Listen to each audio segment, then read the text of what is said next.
So Blacephalon, the clown type Ultra Beast, is making its Pokemon Go debut. So let's go over all the stats, counters, shinies, and everything you need to know about him to add him to your team. Blacephalon is a fire and ghost type Pokemon, which we've seen before in Surledge and Chandelure, which Chandelure is a very good raid attacker, so not really going to lean away from that with Blacephalon. The stats are going to be a 315, the defense is going to be a 148, and the stamina of a 142. Very hard hitter, very fragile Pokemon, like a glass cannon, more like a Mega Gengar kind of lineup here. Does lots of damage, but doesn't survive very well. But then his max CP is going to be 3,727, making it a very upper echelon Pokemon, but with the fire and ghost type category. From raids for the 100%, you are going to want that 1,884, the non-weather boosted. Now the weather boost will be in sunny and foggy weather at 2,355. So be on the lookout for those. Now, examining the weaknesses and resistances of Blacephalon, he is going to have that dual typing, which makes him have several weaknesses. He is going to be weak to dark, ghost, ground, rock, and water types, while he will be resisting bug, fighting, normal, fairy, fire, grass, ice, poison, and steel types. Those are some great resistances when you really think about it. And those weaknesses are going to help us go ahead and take him down pretty easy. But before we get into that, let's go over his moves. His fast moves are going to be Astonish and Incinerate. So you do have a Ghost and a Fire type stab, which is amazing. Charge moves is Shadow Ball, Overheat, and Mystical Fire. We have 2 fire types there, and a Ghost being able to have stab on all of his moves is going to be a huge plus. But now talking about his moves, his best moveset is going to be the Incinerate Shadow Ball. That's going to be the highest damage output he can possibly do. Keep that in mind. That's just a very solid, want to have the highest damage output in the game for him. That's the moveset you want to go for. In the fire type category though, he is going to be ranked 19th overall with Incinerate and Mystical Fire, which is amazing. He is having to battle like Mega Charizards and stuff like that.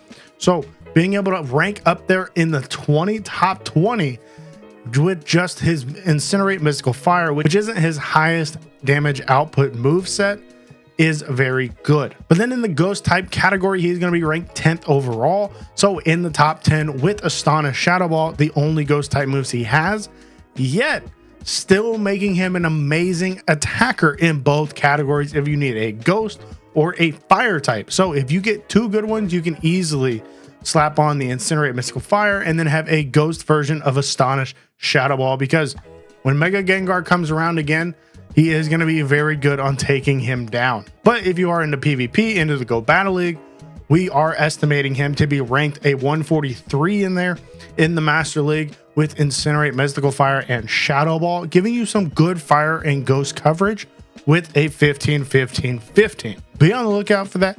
But let's go ahead and jump into some counters so we actually know how to take him down. Most of our counters are going to be water and rock type, with Rampardos is going to be Smackdown Rock Slide, an amazing Pokemon in the rock type category. We have Rhyperior with Mud Slap, Rock Wrecker.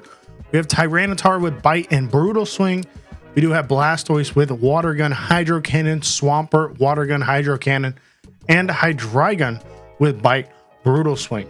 All those Pokemon are going to be great budgets, and if you notice there, Tyranitar, Blastoise, and Swampert can easily Mega Evolve and have the exact same moveset and do massive amounts of damage.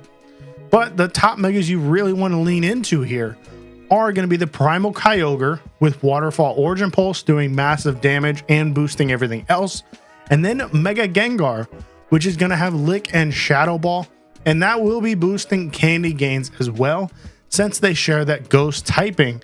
So letting you stack up on more candies, because he is going to be in the raids for a limited time, and if you want to take him down and get the most out of it, definitely go with that Mega Gengar so you can get more candies. And then you do have Primal Groudon with Mudshot Precipice Blades, and it's going to be boosting candies and damage as well. Being that fire typing, he's going to be boosting fire type candy gains, so just keep that in mind.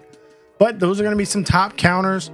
They're going to be great. If they're in their shadow form, they're even better. And if you are bringing those megas, I highly recommend the Primal Groudon or Mega Gengar to allow you to get more candies from doing less raid. Now, some weather boosts to go ahead and take advantage of is going to be clear and sunny weather.